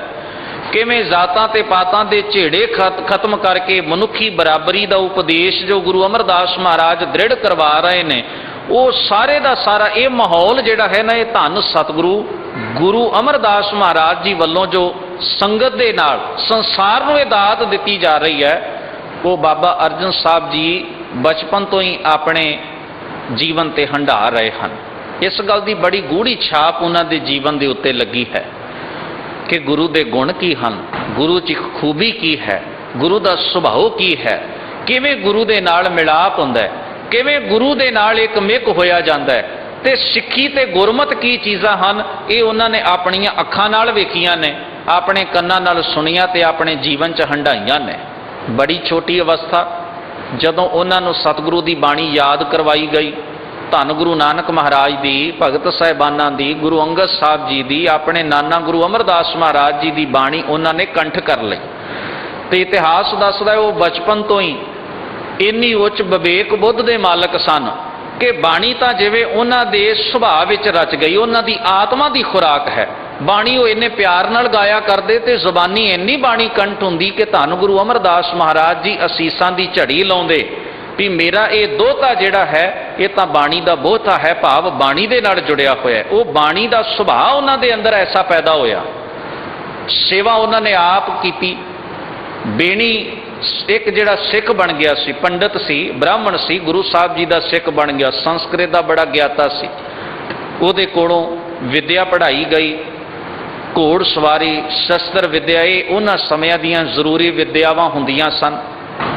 ਜਿਤਨੀ ਵੀ ਉਸ ਸਮੇਂ ਵਿਦਿਆ ਦਾ ਪ੍ਰਚਾਰ ਪ੍ਰਸਾਰ ਸੀ, ਔਰ ਇਹ ਵਿਦਿਆ ਪੜ੍ਹਾਉਣ ਦੇ ਵਿੱਚ ਸਹਿਯੋਗ ਕੀਤਾ ਬਾਬਾ ਬੁੱਢਾ ਜੀ ਵਰਗੇ ਗੁਰਸਿੱਖਾਂ ਨੇ, ਭਾਈ ਗੁਰਦਾਸ ਜੀ ਵਰਗੇ ਵਿਦਵਾਨ, ਗੁਰੂ ਕੇ ਵਿਵੇਕੀ ਗੁਰਸਿੱਖਾਂ ਨੇ। ਬੜੇ ਐਸੇ ਗੁਰਸਿੱਖ ਸਨ ਜਿਨ੍ਹਾਂ ਨੇ ਸਹਿਯੋਗ ਕੀਤਾ ਹੈ ਇਸ ਰਾਹ ਦੇ ਉੱਤੇ ਮੁਕੰਮਲ ਹੋਣ ਵਾਸਤੇ। ਪਰ ਖਿਆਲ ਕਰਨਾ, ਇੱਥੇ ਜੋ ਮੈਂ ਨੁਕਤਾ ਆਪ ਜੀ ਦੇ ਸਾਹਮਣੇ ਰੱਖਣਾ ਹੈ, ਗੁਰੂ ਅਰਜਨ ਸਾਹਿਬ ਜੀ ਨੇ ਬੜੀਆਂ ਵੱਡੀਆਂ ਦੇਣਾ ਦਿੱਤੀਆਂ ਨੇ ਸੰਸਾਰ ਦੇ ਲੋਕਾਂ ਨੂੰ। ਦਾਤਾਰ ਸਤਿਗੁਰਾਂ ਨੇ ਸਾਨੂੰ ਇੱਕ ਕੇਂਦਰੀ ਧਰਮ ਸਥਾਨ ਦਰਬਾਰ ਸਾਹਿਬ ਦੇ ਰੂਪ ਵਿੱਚ ਸਾਡੀ ਝੋਲੀ ਵਿੱਚ ਪਾਇਆ। ਉਹਨਾਂ ਨੇ ਪਹਿਲੇ ਗੁਰੂ ਸਾਹਿਬਾਨਾਂ ਦੀ, ਆਪਣੀ ਭਗਤ ਸਾਹਿਬਾਨਾਂ ਦੀ, ਭੱਟ ਸਾਹਿਬਾਨਾਂ ਦੀ, ਗੁਰਸਿੱਖਾਂ ਦੀ ਜਿਤਨੀ ਬਾਣੀ ਇਕੱਤਰ ਕੀਤੀ, ਪਹਿਲੇ ਗੁਰੂ ਸਾਹਿਬਾਨਾਂ ਨੇ ਉਹਨਾਂ ਤੱਕ ਪਹੁੰਚੀ। ਉਹ ਸਾਰੀ ਬਾਣੀ ਨੂੰ ਉਹਨਾਂ ਨੇ ਪੋਥੀ ਸਾਹਿਬ ਦੇ ਰੂਪ ਵਿੱਚ ਸੰਪਾਦਨ ਕੀਤਾ। ਤੇ ਜਦੋਂ ਆਪ ਸਤਿਗੁਰੂ ਦੀ ਪਾਵਨ ਬਾਣੀ ਪੜ੍ਹਦੇ ਹੋ, ਵੱਡੇ ਵੱਡੇ ਵਿਦਵਾਨ ਜਦੋਂ ਸਤਿਗੁਰੂ ਦੀ ਪਾਵਨ ਬਾਣੀ ਦਾ ਨਿਰੀਖਣ, ਪਰਖਣ, ਖੋਜ ਕਰਦੇ ਨੇ, ਅਧਿਐਨ ਕਰਦੇ ਨੇ, ਤਾਂ ਉਹ ਇਸ ਗੱਲ ਦੇ ਉੱਤੇ ਸਤਿਗੁਰੂ ਜੀ ਦੇ ਸ਼ੁਕਰਗੁਜ਼ਾਰ ਹੁੰਦੇ ਨੇ ਕਿ ਮਹਾਰਾਜ ਨੇ ਕਿੰਨੀ ਤਰਤੀਬ ਦੇ ਨਾਲ ਸਾਰੀ ਬਾਣੀ ਜਿਹੜੀ ਆ ਉਹ ਅੰਕਿਤ ਕੀਤੀ ਹੈ, ਸੰਪਾਦਨ ਕੀਤੀ ਹੈ। ਤੇ ਅਖੀਰ ਤੇ ਇੱਕ ਬੇਨਤੀ ਕੀਤੀ। ਵੇਖੋ ਕਿੱਡਾ ਵੱਡਾ ਕਾਰਜ, ਮਨੁੱਖਤਾ ਦੀ ਝੋਲੀ ਦੇ ਵਿੱਚ ਕਿੱਡਾ ਕੀਮਤੀ ਖਜ਼ਾਨਾ ਪਾਇਆ ਗੁਰੂ ਅਰਜਨ ਸਾਹਿਬ ਨੇ। ਤੇ ਇਹ ਨਹੀਂ ਆਖਿਆ ਵਾਹਿਗੁਰੂ ਇਹ ਤਾਂ ਮੈਂ ਕੀਤਾ, ਜੇ ਮੈਂ ਨਾ ਕਰਦਾ ਤੇ ਕਿਵੇਂ ਹੁੰਦਾ। ਤੇ ਬੇਨਤੀ ਕੀਤੀ, ਸ਼ਬਦ ਉਚਾਰਿਆ, ਤਰਸ ਪਿਆ ਮੇਰਾਮਤ ਹੋਈ, ਸਤਿਗੁਰ ਸੱਜਣ ਮਿਲਿਆ। ਆਖਿਆ ਇਹ ਉਹਦਾ ਤਰਸ ਹੈ ਕਿ ਮੈਂ ਇਹ ਕੁਝ ਕਰ ਸਕਿਆ। ਸ਼ਬਦ ਕਿੰਨਾ ਪਿਆਰਾ ਹੈ, ਤੇਰਾ ਕੀਤਾ ਜਾਤੋ ਨਾਹੀ, ਮੈਨੂੰ ਜੋਗ ਕੀਤੋਈ, ਮੈਂ ਨਿਰਗੁਣਿਆਰੇ ਕੋ ਗੁਣ ਨਾਹੀ, ਆਪੇ ਤਰਸ ਪਇਓਈ, ਤਰਸ ਪਿਆ ਮਿਹਰਾਮਤ ਹੋਈ, ਸਤਿਗੁਰ ਸੱਜਣ ਮਿਲਿਆ, ਨਾਨਕ ਨਾਮ ਮਿਲੈ ਤਾਂ ਜੀਵਾਂ, ਤਨ ਮਨ ਥੀਵੈ ਹਰਿਆ। ਆਖਿਆ ਮੈਨੂੰ ਯੋਗ ਬਣਾਉਣ ਵਾਲਾ, ਮੈਨੂੰ ਲਾਇਕ ਕਰਨ ਵਾਲਾ, ਮੇਰੇ ਕੋਲੋਂ ਇਹ ਸੇਵਾਵਾਂ ਲੈਣ ਵਾਲਾ ਹੈ ਵਾਹਿਗੁਰੂ ਅਕਾਲ ਪੁਰਖ ਤੂੰ ਆਪ ਹੈ। ਮੈਂ ਕੌਣ ਹਾਂ ਜੋ ਇਹ ਕਰ ਸਕਾਂ। ਇੰਨੀ ਨਿਮਰਤਾ ਹੈ ਜੀਵਨ ਦੇ ਵਿੱਚ, ਇੰਨੀ ਨਿਰਮਾਣਤਾ ਹੈ। ਐਸੇ ਮਹਾਨ ਕਾਰਜ ਕਰਕੇ, ਮੀਲ ਪੱਥਰ ਗੱਡ ਕੇ, ਚਾਨਣ ਮੁਨਾਰੇ ਬਣਾ ਕੇ ਹਜ਼ੂਰ ਉਹਦਾ ਕ੍ਰੈਡਿਟ ਆਪ ਨਹੀਂ ਲੈਂਦੇ, ਸਗੋਂ ਆਖਦੇ ਨੇ ਵਾਹਿਗੁਰੂ ਪਰਮੇਸ਼ਰ ਨੇ ਇਹ ਦਾਤ ਦਿੱਤੀ ਹੈ, ਭਾਈ ਉਹਨੇ ਸੇਵਾ ਕਰਵਾ ਲਈ ਤੇ ਮੈਂ ਕਰ ਦਿੱਤੀ। ਸਤਿਗੁਰੂ ਸਾਹਿਬਾਨਾਂ ਨੇ ਆਪਣੀ ਮੁਖਾਰਬਿੰਦ ਤੋਂ ਬਾਣੀ ਉਚਾਰਨ ਕੀਤੀ, ਆਪਣੇ ਅਨੁਭਵ ਦਾ ਤਜਰਬਾ ਸਾਨੂੰ ਬਿਆਨ ਕਰਕੇ ਦੱਸਿਆ। ਤੇ ਇਹ ਨਹੀਂ ਆਖਿਆ ਮੈਂ ਕਰ ਸਕਿਆ, ਨਹੀਂ ਆਖਿਆ ਹਉ ਆਪੋਂ ਬੋਲ ਨਾ ਜਾਣਦਾ, ਮੈਂ ਕਹਿਆ ਸਭ ਹੁਕਮਾਓ ਜੀਓ। ਕਿਹੋ ਜਿਹੇ ਪੂਰਨੇ ਪਾਏ ਨੇ ਸਤਿਗੁਰੂ ਸਾਹਿਬਾਨ ਨੇ ਸਾਡੇ ਵਾਸਤੇ। ਉਹ ਆਪਣੇ ਆਪ ਨੂੰ ਮਾਲਕ ਨਹੀਂ, ਆਪਣੇ ਆਪ ਨੂੰ ਰੱਬ ਦੇ ਸੇਵਕ ਆਖਦੇ ਨੇ ਵੀ ਅਸੀਂ ਤਾਂ ਰੱਬ ਦੀ ਸੇਵਾ 'ਚ ਹਾਂ, ਅਸੀਂ ਤਾਂ ਰੱਬ ਦੇ ਚਾਕਰ ਹਾਂ, ਅਸੀਂ ਤਾਂ ਰੱਬ ਦੇ ਨੌਕਰ ਹਾਂ। ਆਪਣੇ ਆਪ ਨੂੰ ਉਹਨਾਂ ਨੇ ਬਾਣੀ ਦੇ ਵਿੱਚ ਰੱਬ ਦੇ ਚਾਕਰ ਆਖਿਆ, ਰੱਬ ਦੇ ਨੌਕਰ ਆਖਿਆ, ਰੱਬ ਦੇ ਸੇਵਾਦਾਰ ਆਖਿਆ। ਹੁਣ ਖਿਆਲ ਕਰਨਾ ਕਿੰਨਾ ਉਚੇਰਾ ਜੀਵਨ ਹੈ। ਜਿੱਥੇ ਸੇਵਾ ਜੀਵਨ ਦਾ ਹਿੱਸਾ ਬਣ ਗਈ, ਚਾਕਰੀ ਜੀਵਨ ਦਾ ਹਿੱਸਾ ਬਣ ਗਈ, ਵਿੱਚ ਦੁਨੀਆ ਸੇਵ ਕਮਾਈਐ ਤਾਂ ਦਰਗਾਹ ਬੈਸਣ ਪਾਈਐ। ਇਹ ਬੋਲ ਉਹਨਾਂ ਦੀ ਕਮਾਈ ਦੇ ਬੋਲ ਹਨ। ਇਹ ਉਹਨਾਂ ਜੋ ਕਮਾਇਆ ਹੈ ਨਾ, ਉਹ ਹੀ ਆਪਣਾ ਤਜਰਬਾ ਸ਼ਬਦਾਂ ਦੇ ਵਿੱਚ ਸਾਡੇ ਸਾਹਮਣੇ ਪਰੋਸ ਕੇ, ਸਾਡੇ ਸਾਹਮਣੇ ਸ਼ਿੰਗਾਰ ਕੇ ਸ਼ਬਦਾਂ ਦੇ ਰੂਪ ਵਿੱਚ ਰੱਖ ਦਿੱਤਾ ਹੈ, ਤਾਂ ਕਿ ਅਸੀਂ ਉਸ ਜੀਵਨ ਨੂੰ ਪਹਿਚਾਣ ਸਕੀਏ ਜਿਹੜਾ ਜੀਵਨ ਗੁਰੂ ਸਾਹਿਬਾਨ ਨੇ ਜੀਵਿਆ ਹੈ। ਤੇ ਭੱਟ ਸਾਹਿਬਾਨਾਂ ਦੇ ਬੋਲ ਜਦੋਂ ਅਸੀਂ ਪੜ੍ਹਦੇ ਹਾਂ ਧੰਨ ਗੁਰੂ ਅਰਜਨ ਸਾਹਿਬ ਮਹਾਰਾਜ ਜੀ ਦੇ ਬਾਬਤ, ਉਹਨਾਂ ਦੇ ਸਵਈਆਂ ਦੇ ਵਿੱਚ ਉਹ ਬੜੇ ਪਿਆਰੇ ਬੋਲ ਲਿਖਦੇ ਨੇ। ਕਹਿਣ ਲੱਗੇ, ਜਬ ਲਓ ਨਹੀਂ ਭਾਗ ਲਿਲਾਰ ਉਦੈ, ਤਬ ਲਓ ਭ੍ਰਮ ਤੇ ਫਿਰਤੇ ਬਹੁ ਧਾਇਓ। ਭੱਟ ਮਥੁਰਾ ਜੀ ਦਾ ਇਹ ਸਵਈਆ ਹੈ। ਤੇ ਵੇਖੋ ਧੰਨ ਗੁਰੂ ਗ੍ਰੰਥ ਸਾਹਿਬ ਮਹਾਰਾਜ ਦੀ ਬਾਣੀ 'ਚ 11 ਭੱਟ ਸਾਹਿਬਾਨਾਂ ਦੀ ਬਾਣੀ ਦਰਜ ਹੈ। 11 ਭੱਟਾਂ ਦੇ ਸਵਈਏ ਜਿਹੜੇ ਨੇ ਉਹ ਆਪਾਂ ਗੁਰੂ ਗ੍ਰੰਥ ਸਾਹਿਬ ਜੀ ਦੀ ਬਾਣੀ 'ਚੋਂ ਪੜ੍ਹਦੇ ਹਾਂ। ਭੱਟ ਮਥੁਰਾ ਜੀ ਉਹ ਮਹਾਨ ਗੁਰਸਿੱਖ ਗੁਰੂ ਕੇ ਪਿਆਰ ਵਾਲੇ ਹੋਏ ਜਿਹੜੇ ਬੜੇ ਗਿਆਨੀ ਸਨ। ਉਹਨਾਂ ਨੇ ਸਾਰੇ ਧਰਮ ਗ੍ਰੰਥਾਂ ਦਾ ਅਧਿਐਨ ਬੜੀ ਡੂੰਘਾਈ ਨਾਲ ਕੀਤਾ, ਬੜੀ ਵਿਦਵਤਾ ਸੀ ਉਹਨਾਂ ਦੇ ਕੋਲ। ਉਹਨਾਂ ਦੇ ਸਵਈਏ ਪੜ੍ਹਦੇ ਹੀ ਪਤਾ ਲੱਗ ਜਾਂਦਾ ਹੈ। ਭੱਟ ਮਥੁਰਾ ਜੀ ਉਹ ਮਹਾਨ ਗੁਰਸਿੱਖ ਸਨ ਜਿਨ੍ਹਾਂ ਨੇ ਬਾਣੀ ਆਪਣੇ ਮੁਖਾਰ ਬਿੰਦ ਤੋਂ ਆਪਣੀ ਆਤਮਾ ਦੀ ਡੂੰਘਾਈ ਚੋਂ ਗੁਰੂ ਦੇ ਪਿਆਰ ਦੇ ਵਿੱਚ ਬੋਲ ਉਚਾਰਨ ਕੀਤੇ। ਆਪਣੇ ਅਨੁਭਵ ਦੇ ਵਿੱਚੋਂ ਉਹਨਾਂ ਨੇ ਗੁਰੂ ਦਰ ਦੀ ਘਾਲਣਾ ਤੇ ਸੇਵਾ ਵੀ ਕੀਤੀ। ਤੇ ਇੱਕ ਸਮਾਂ ਐਸਾ ਆਇਆ ਜਦੋਂ 6ਵੇਂ ਪਾਤਸ਼ਾਹ ਹਜ਼ੂਰ ਗੁਰੂ ਹਰਗੋਬਿੰਦ ਸਾਹਿਬ ਮਹਾਰਾਜ ਜੀ ਦੀ ਉਸ ਵੇਲੇ ਸਰਕਾਰ ਨੇ ਜ਼ਬਰਦਸਤੀ ਉਹਨਾਂ ਨੂੰ ਜੰਗਾਂ 'ਚ ਉਲਝਾਉਣਾ ਚਾਹਿਆ, ਉਹਨਾਂ ਤੇ ਹਮਲੇ ਕੀਤੇ ਤੇ ਮਹਾਰਾਜ ਨੇ ਆਪਣੀ ਸਵੈ ਰੱਖਿਆ ਵਾਸਤੇ ਜੰਗਾਂ ਵੀ ਲੜੀਆਂ। ਤੇ ਹਰਗੋਬਿੰਦਪੁਰੇ ਦੀ ਜੰਗ ਹੋਈ 1621 ਈਸਵੀ ਦੇ ਵਿੱਚ। ਉਸ ਜੰਗ ਦੇ ਵਿੱਚ ਇਹੀ ਭੱਟ ਮਥੁਰਾ ਜੀ ਆਪ ਹੱਥ ਵਿੱਚ ਤਲਵਾਰ ਲੈ ਕੇ ਮੈਦਾਨੇ ਜੰਗ ਵਿੱਚ ਉਤਰੇ। ਤੇ 1621 ਦੀ ਹਰਗੋਬਿੰਦ ਰੋਹੀਲੇ ਦੀ ਜੰਗ ਜਿਹੜੀ ਗੁਰੂ ਹਰਗੋਬਿੰਦ ਸਾਹਿਬ ਮਹਾਰਾਜ ਨੇ ਲੜੀ ਹੈ ਹਕੂਮਤ ਦੇ ਨਾਲ, ਉਸ ਜੰਗ ਦੇ ਵਿੱਚ ਭੱਟ ਮਥੁਰਾ ਜੀ ਸ਼ਹੀਦ ਹੋਏ ਨੇ। ਇੱਕ ਭੱਟ ਜਾਲਪ ਜੀ ਦੀ ਆਪਾਂ ਨੂੰ ਬਾਣੀ ਮਿਲਦੀ ਹੈ। ਭੱਟ ਜਾਲਪ ਜੀ ਇਹਨਾਂ ਦੇ ਸਕੇ ਭਰਾ ਨੇ। ਭੱਟ ਕੀਰਤ ਜੀ ਦੇ ਸਵਈਏ ਆਪਾਂ ਨੂੰ ਗੁਰੂ ਗ੍ਰੰਥ ਸਾਹਿਬ ਚੋਂ ਮਿਲਦੇ ਨੇ।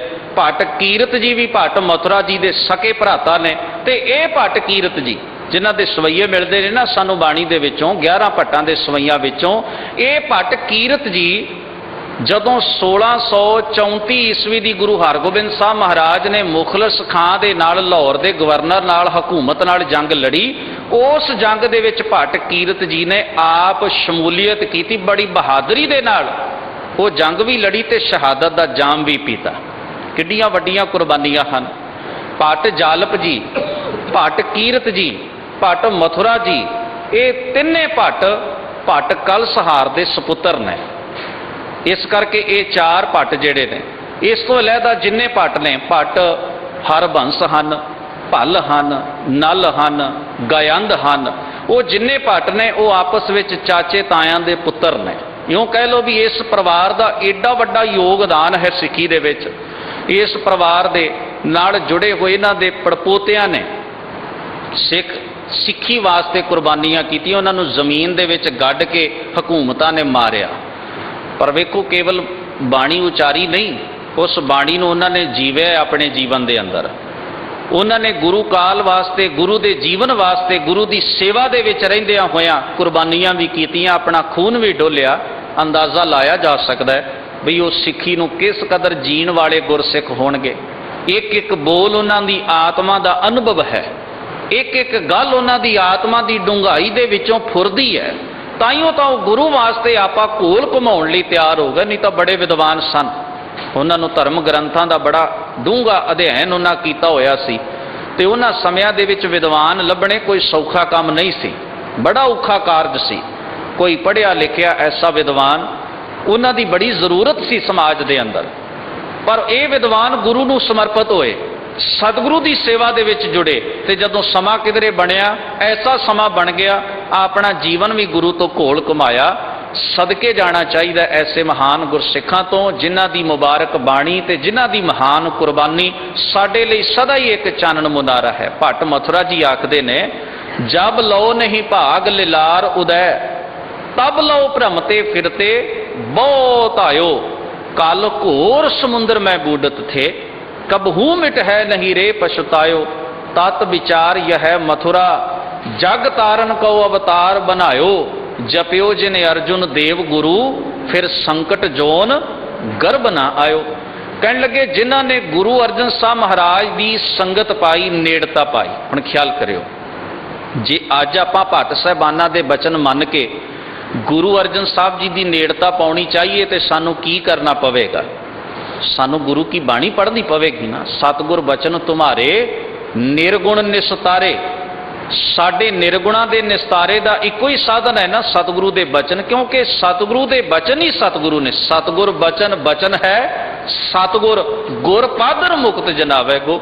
जदों आपां गुरु साहब जी की बाणी च सुखमनी साहब का पाठ करते हैं तो ये मत समझना कि सुखमनी साहब जी का पाठ जदों असीं करते हैं तो महज केवल उचार देण दी चीज़ नहीं। ये तो गुरु अर्जन साहब महाराज दे नाल साडी गल हो रही है। गुरु अर्जन साहब दे बोल जिहड़े ने साडे जीवन दीयां गुंझणां खोल रहे ने। ये तो सानू कल घोर समुंदर दे विच डुबदियां होइआं नूं बचाउण दा साधन है। हुण जदों असीं गुरु साहब जी की बाणी का कोई शब्द पढ़ीए, कोई अल्फाज पढ़ीए, बाणी का कोई भी किसी भी पक्ष तो आपां बाणी नूं पढ़दे, सुणदे, गाउंदे, विचारदे, कथदे हाँ, तो ऐसा समझना चाहिए कि असीं अपना कोई संबंध, अपनी कोई सांझ गुरु दे नाल पैदा करने वास्ते इत्थे इकट्ठे होए हैं। सब तो वड्डी गल है बई साडी सांझ पैदा हो जाए गुरु दे नाल, गुरु दे बचनां दे नाल, तां कि साडी सुरत दा गुरु दे शब्द नाल कोई सुमेल बन सके, सांझ बन सके। सतगुरु दे प्यार वालिओ, दातार सतगुरां ने आख्या सारे सुखां दा मूल है, सारे सुखां दा तत है गुरु नूं समर्पित हो के गुरु दी दसी कार करनी, गुरु दे दसे कर्म अनुसार, गुरु दे सुभाव अनुसार, गुरु दे गुणा अनुसार, गुरु दे उपदेश अनुसार अपना जीवन जीना। ताइयों धन गुरु अमरदास महाराज ने बख्शिश करदिआं कि हस्ती सिर ज्यों अंकुश है, ऐरण ज्यों सिर दे, मन तन आगे राख कै ऊभी दा मतलब है सुचेत होके, चेतन होके, ऊभी सेव करे, इों गुरमुख आप निवारीए सब राज श्रेष्ठ काले। हजूर कहन लगे आपे नूं निवार के इवें सेवा करनी है गुरु दी दर, गुरु दे दर ते इवें अपने आप नूं गुरु दे चरणा दे विच समर्पित करना है, भै भावनी विच रहना है। हजूर जी बख्शिश करते ने इत्थे मिलन वड्डियाइयां दरगाह मोख द्वार। कहन लगे फिर इत्थे जीव नूं वड्डियाई मिलदी है, संसार विच इज्जत बनदी है। कैसी इज्जत? मनुख दे धर्मी होण दी इज्जत। दरगाह मोख द्वार, गुरु दी बख्शिश नाल विकारां तो मुक्ति मिल के रब दे दरबार नाल सांझ पै जांदी है। सच्ची कार कमावणी सच पहनण, सच नाम आधार। ऐसी सच्ची कारे लगे हुए जीव जेड़े ने, जेड़े गुरु दे मुताबिक चलते ने, गुरु दे हुक्म दी पालना करते ने, गुरु दी विचार नूं मनदे ने। सच्ची कार कमावणी, जेड़े इस सच्ची कार नूं कमाउंदे ने, सच पहनण। दातार जी कहंदे उन्हां नूं आत्मक जीवन नूं कज्जण वास्ते नाम रूपी सच्चा वस्त्र मिलता है। सच नाम आधार ते नाम, सच्चा नाम उन्हां दे जीवन का आसरा बनता है। वो प्रभु दे नाम दे आसरे दे उत्ते अपना जीवन जिउंदे ने, इस संसार दे विच विचरदे ने। सच्ची संगत सच मिलै, सच्चा नाए प्यार। हजूर कहंदे फिर गुरु दी सच्ची संगत विचों ही उन्हां नूं सच परमात्मा दी मिलाप दा, प्राप्ति दा राह मिल जाता है। ते हजूर आखदे सच्चा नाए प्यार, प्रभु दे सच्चे नाम, सच्चे गुणा दे नाल, उहदे चिंतन दे नाल उन्हां दा प्यार पै जांदा है, सांझ पै जांदी है। इस प्यार दे आसरे वो अपने जीवन विच अडोल रहिंदे ने, उहदे भरोसे दे उत्ते। सच्चा शब्द हरख सदा, दर सच्चा सचियार। गुरु दे सच्चे शब्द नाल, भाव उपदेश नाल, हरख सदा उन्हां दे जीवन विच सदा आत्मक आनंद ते खेड़ा रहिंदा है। उन्हां दे जीवन विच मायूसी नहीं हुंदी, उन्हां नूं आत्मक तौर ते विकार जिहड़े ने वो साड़ नहीं सकदे, उन्हां दे जीवन विच तपश पैदा नहीं कर सकदे। उन्हां दा खेड़ा, उन्हां दा आनंद दुनिया दी कोई ताकत खो नहीं सकदी। भावें उन्हां नूं ततियां तवियां ते कोई बिठा देवे, भावें उबलदियां देगां विच उबाल देवे, भावें आरियां दे थल्ले बिठा के उन्हां नूं कोई दो फाड़ करे, पर उन्हां दे उस आनंद नूं दुनिया दी कोई ताकत, दुनिया दा कोई झखड़, ਦੁਨੀਆ ਦਾ ਕੋਈ ਵੀ ਐਸਾ ਤਾਕਤਵਰ ਆਦਮੀ ਆਪਣਾ ਪੂਰਾ ਤਾਣ ਲਾ ਕੇ ਵੀ ਉਹਨਾਂ ਦੇ ਆਨੰਦਦਾਇਕ ਜੀਵਨ ਵਿੱਚ ਵਿਘਨ ਪੈਦਾ ਨਹੀਂ ਕਰ ਸਕਦਾ। ਹਜ਼ੂਰ ਜੀ ਆਖਦੇ ਹਨ, ਕਿਉਂਕਿ ਦਰ ਸੱਚੇ ਸਚਿਆਰ, ਉਹ ਪ੍ਰਭੂ ਦੇ ਸੱਚੇ ਦਰ ਤੇ ਉਹਨਾਂ ਨੇ ਆਪਣੇ ਜੀਵਨ ਨੂੰ ਸਚਿਆਰੇ ਵਜੋਂ ਪੇਸ਼ ਕਰ ਲਿਆ। ਉਹ ਮਾਲਕ ਵੱਲ ਵੇਖ ਕੇ ਆਪਣਾ ਜੀਵਨ ਜਿਉਂਦੇ ਨੇ ਵੀ ਤੇਰੇ ਦਰ ਤੋਂ ਸਾਨੂੰ ਮਾਣ ਮਿਲ ਜਾਏ, ਸਾਨੂੰ ਹੋਰ ਕੁਝ ਨਹੀਂ ਚਾਹੀਦਾ। ਐਸੇ ਗੁਰਸਿੱਖਾਂ ਦੇ ਸਾਨੂੰ ਜੀਵਨ ਮਿਲਦੇ। ਮੈਂ ਪਹਿਲੇ ਦੀਵਾਨਾਂ ਵਿੱਚ ਅਰਜ਼ ਕੀਤੀ ਸੀ ਪੈਂਦੇ ਖਾਨ ਦੇ ਜੀਵਨ ਦੀ ਆਖਰੀ ਸਾਹਾਂ ਦੀ ਉਹ ਘਟਨਾ, ਤੇ ਜਦੋਂ ਮੈਂ ਖਿਦਰਾਣੇ ਦੀ ਢਾਬ ਦੀ ਉਸ ਜੰਗ ਜਿਹਨੂੰ ਅਸੀਂ ਮੁਕਤਸਰ ਦੀ ਜੰਗ ਆਖਦੇ ਹਾਂ, ਉਸ ਜੰਗ ਦੇ ਵਿੱਚ ਜਿਸ ਵੇਲੇ ਭਾਈ ਮਾਨ ਸਿੰਘ ਆਖਰੀ ਸਵਾਸਾਂ ਦੇ ਉੱਤੇ ਹੁੰਦੇ ਨੇ ਤੇ ਹਜ਼ੂਰ ਕਹਿੰਦੇ ਨੇ, ਮਾਨ ਸਿੰਘ ਜੀ ਬੜੀ ਸੇਵਾ ਹੈ, ਬੜੀ ਘਾਲਣਾ ਹੈ, ਆਪਣੇ ਖੂਨ ਦੇ ਕਤਰੇ ਵਹਾ ਦਿੱਤੇ ਨੇ ਤੁਸਾਂ, ਤੇ ਕੋਈ ਆਖਰੀ ਇੱਛਾ ਕੋਈ ਮਨ ਦੀ ਮੰਗ ਹੋਵੇ ਤਾਂ ਹੱਥ ਜੋੜ ਕੇ ਆਖਿਆ, ਨਹੀਂ ਸਤਿਗੁਰੂ ਤੁਹਾਡੇ ਦਰੋਂ ਸਿੱਖੀ ਦੀ ਦਾਤ ਮਿਲੇ, ਤੁਹਾਡੀ ਝੋਲੀ ਦੇ ਵਿੱਚ ਤੁਹਾਡੀ ਗੋਦ ਵਿੱਚ ਮੇਰਾ ਸਿਰ ਹੈ, ਇਸ ਤੋਂ ਵੱਡੀ ਚੀਜ਼ ਵੀ ਮੈਨੂੰ ਕੋਈ ਹੋਰ ਚਾਹੀਦੀ ਹੈ। ਹੁਣ ਖਿਆਲ ਕਰਨਾ, ਇਹ ਗੁਰੂ ਦੇ ਪਿਆਰ ਵਿੱਚ ਜੀਣਾ ਹੈ ਕਿ ਉਹਨਾਂ ਨੂੰ ਆਪਣੀ ਮੌਤ ਵੀ ਮੌਤ ਨਹੀਂ ਲੱਗ ਰਹੀ, ਸਗੋਂ ਇਵੇਂ ਲੱਗ ਰਿਹਾ ਵੀ ਇਹ ਸੇਵਾ ਦੇ ਵਿੱਚ ਹੀ ਕੁਝ ਨਾ ਕੁਝ ਹਿੱਸਾ ਪੈ ਗਿਆ।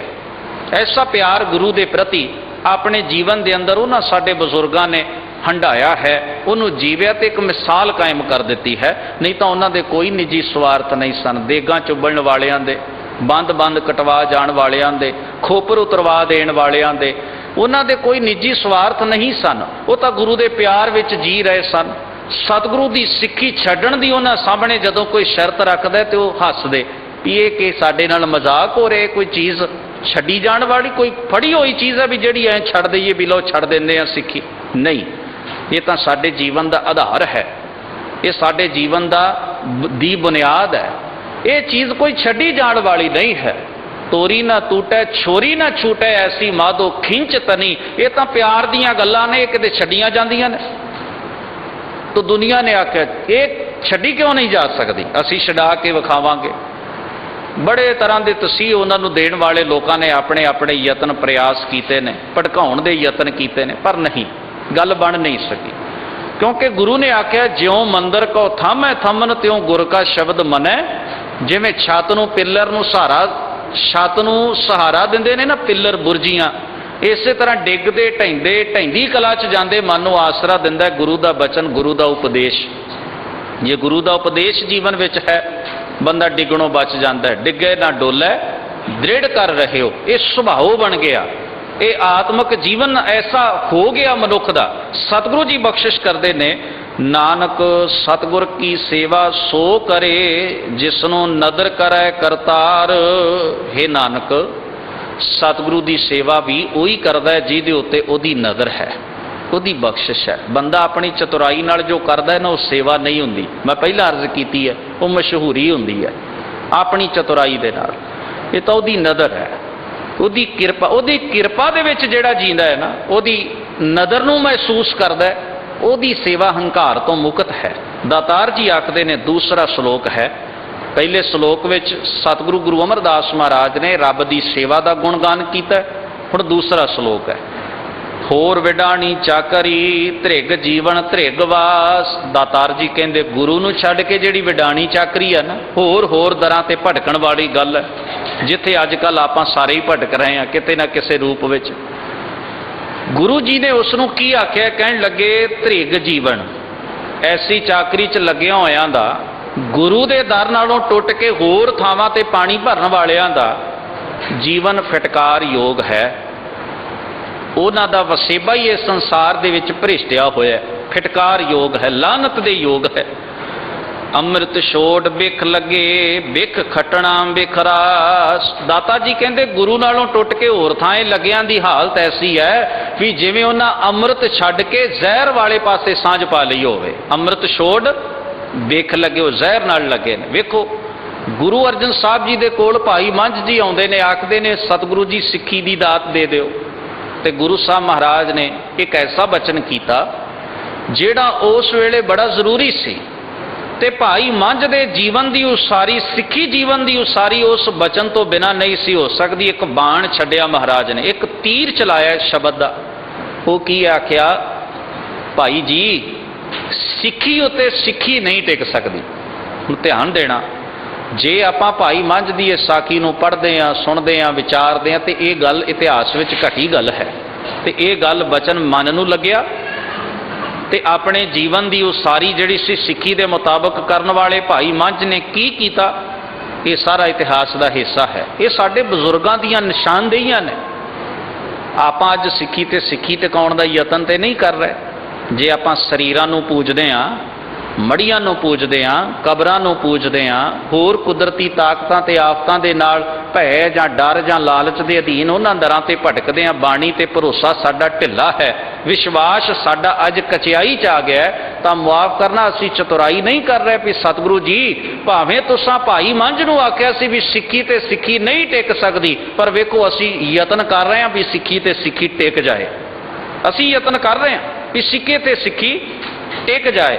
ਮਾਫ ਕਰਿਓ ਗੁਰੂ ਪਿਆਰ ਵਾਲਿਓ, ਧਾਗੇ ਬੰਨਣ ਵਾਲੇ, ਤਵੀਤ ਬੰਨਣ ਵਾਲੇ, ਜਲ ਲਾਚੀਆਂ ਕਰਕੇ ਦੇਣ ਤੇ ਲੈਣ ਵਾਲੇ, ਮੜੀਆਂ ਕਬਰਾਂ ਜਠੇਰਿਆਂ ਦੀ ਪੂਜਾ ਕਰਨ ਵਾਲੇ, ਰੁੱਖਾਂ ਨੂੰ ਮੱਥੇ ਟੇਕਣ ਵਾਲੇ, ਬੰਦਿਆਂ ਤੇ ਮੂਰਤੀਆਂ ਦੇ ਅੱਗੇ ਸਿਰ ਝੁਕਾਉਣ ਵਾਲੇ ਅਸੀਂ ਲੋਕ ਜਿਹੜੇ ਆ, ਅਸੀਂ ਇਹ ਚਤੁਰਾਈ ਕਰ ਰਹੇ ਹਾਂ ਵੀ ਸਿੱਖੀ ਤੇ ਸਿੱਖੀ ਟਿਕ ਜਾਏ। ਪਰ ਐਸਾ ਹੋਣਾ ਨਹੀਂ। ਗੁਰੂ ਦਾ ਫੈਸਲਾ ਅਟਲ ਹੈ।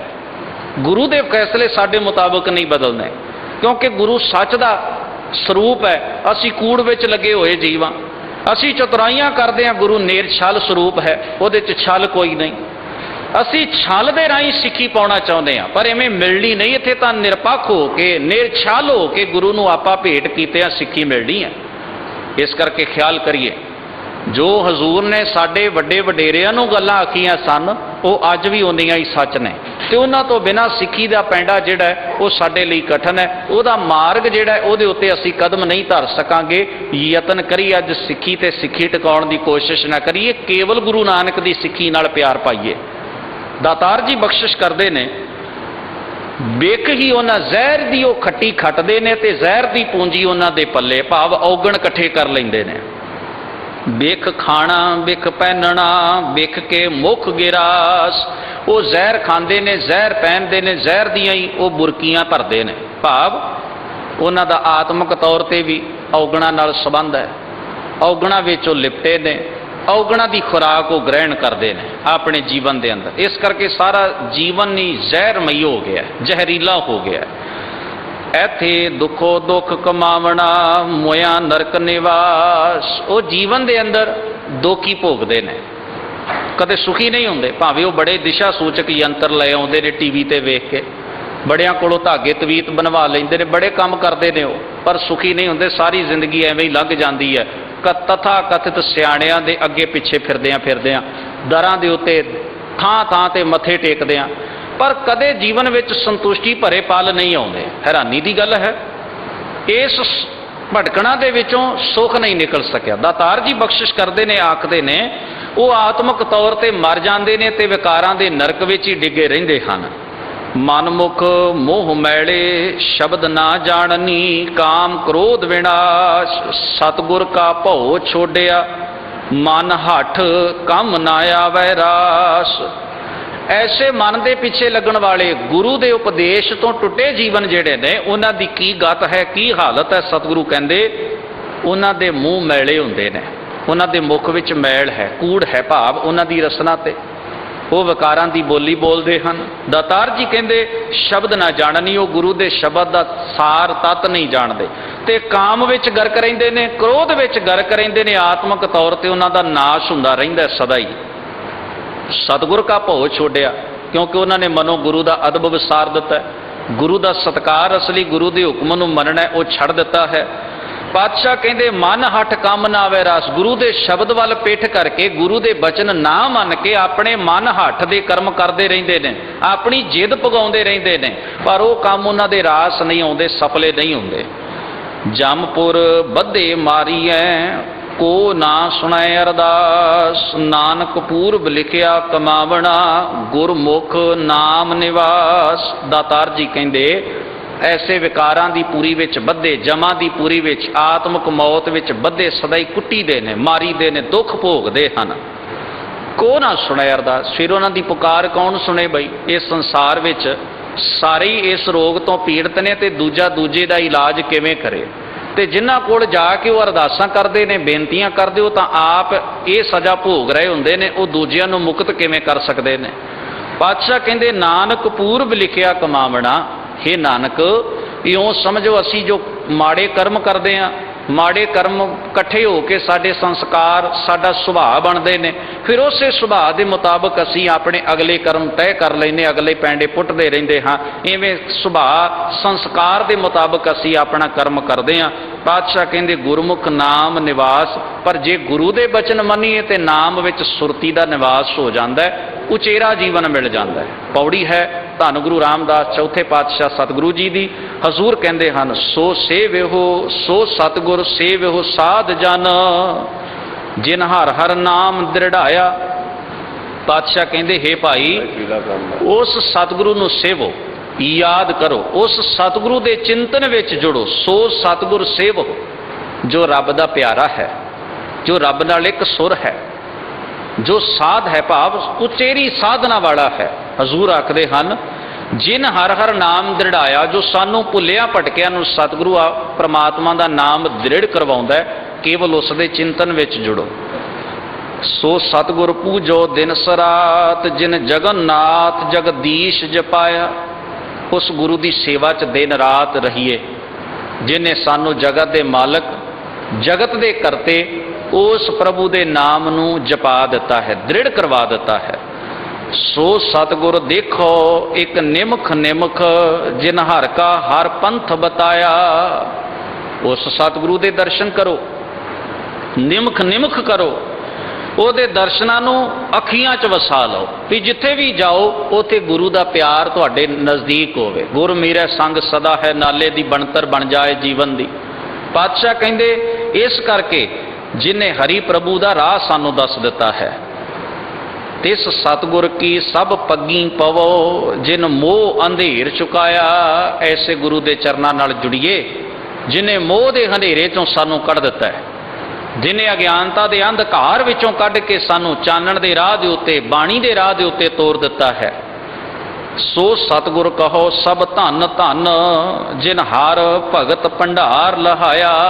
ਪਾਤਸ਼ਾਹ ਕਹਿੰਦੇ ਐਸੇ ਗੁਰੂ ਨੂੰ ਧੰਨ ਆਖੀਏ, ਐਸੇ ਗੁਰੂ ਨੂੰ ਸ਼ਾਬਾਸ਼ ਆਖੀਏ, ਐਸੇ ਗੁਰੂ ਦੀ ਵਡਿਆਈ ਵਿੱਚ ਆਪਣੀ ਰਸਨਾ ਦਾ ਪ੍ਰਯੋਗ ਤੇ ਇਸਤੇਮਾਲ ਕਰੀਏ। ਦੁਨੀਆ ਦੀਆਂ ਝੂਠੀਆਂ ਵਡਿਆਈਆਂ ਤਿਆਗ ਦਈਏ, ਬੰਦਿਆਂ ਦੀਆਂ ਉਸਤਤਾਂ ਨੂੰ ਛੱਡ ਦਈਏ। ਦੁਨੀਆ ਨਾ ਸਲਾਹ ਜੋ ਮਰ ਵੰਜਸੀ, ਲੋਕਾਂ ਨਾ ਸਲਾਹ ਜੋ ਮਰ ਖਾਕ ਥੀ। ਵਾਹ ਮੇਰੇ ਸਾਹਿਬਾ ਵਾਹ, ਗੁਰਮੁਖ ਸਦਾ ਸਲਾਈਐ ਸੱਚਾ ਵੇ ਪ੍ਰਵਾ। ਜ਼ਬਾਨ ਵਡਿਆਈ ਕਰੇ ਤੇ ਕੇਵਲ ਉਹਦੀ ਕਰੇ, ਸਿਰ ਝੁਕੇ ਤਾਂ ਕੇਵਲ ਉਹਦੀ ਅਜ਼ਮਤ, ਉਹਦੀ ਸ਼ਾਨ ਦੇ ਅੱਗੇ ਝੁਕੇ। ਤੇ ਜੇ ਪਿਆਰ ਮਨ ਵਿੱਚ ਵਸੇ ਤਾਂ ਕੇਵਲ ਉਹਦੇ ਗੁਣਾਂ ਦਾ ਪਿਆਰ ਹਿਰਦੇ ਵਿੱਚ ਵਸੇ।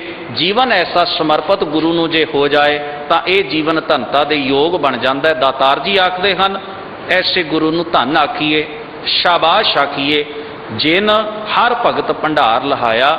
ਜਿਸ ਸਤਿਗੁਰੂ ਦੀ ਬਖਸ਼ਿਸ਼ ਨਾਲ, ਜਿਸ ਗੁਰੂ ਦੀ ਬਾਣੀ ਦੇ ਰਾਹੀਂ ਸਾਡੇ ਕੋਲ ਭਗਤੀ ਦੇ ਖਜ਼ਾਨੇ ਆ ਗਏ, ਸਾਡੇ ਕੋਲ ਰੱਬ ਦੇ ਗੁਣਾਂ ਦੇ ਖਜ਼ਾਨੇ ਸਾਨੂੰ ਪ੍ਰਾਪਤ ਹੋ ਗਏ। ਐਸੇ ਗੁਰੂ ਦੇ ਚਰਨਾਂ ਨਾਲ, ਐਸੇ ਗੁਰੂ ਦੇ ਪਿਆਰ ਵਿੱਚ ਜੁੜਨ ਦਾ ਯਤਨ ਕਰੀਏ। ਦਾਤਾਰ ਸਤਿਗੁਰੂ ਜੀ ਐਸੀ ਕਿਰਪਾ ਬਖਸ਼ਿਸ਼ ਕਰਨ। ਹੋਈਆਂ ਭੁੱਲਾਂ ਚੁੱਕਾਂ ਦੀ ਖਿਮਾ ਦਾਤਾਰ ਪਾਸੋਂ ਖਿਮਾ ਮੰਗਦਾ ਹੋਇਆ ਆਪ ਸਰਬੱਤ ਸੰਗਤਾਂ ਦਾ ਧੰਨਵਾਦ ਕਰਦਾ ਹਾਂ। ਬੜੇ ਪਿਆਰ ਸਤਿਕਾਰ ਨਾਲ ਗੁਰੂ ਫਤਿਹ ਨਾਲ ਸਾਂਝ ਪਾਓ ਜੀ। ਵਾਹਿਗੁਰੂ ਜੀ ਕਾ ਖਾਲਸਾ, ਵਾਹਿਗੁਰੂ ਜੀ ਕੀ ਫਤਿਹ।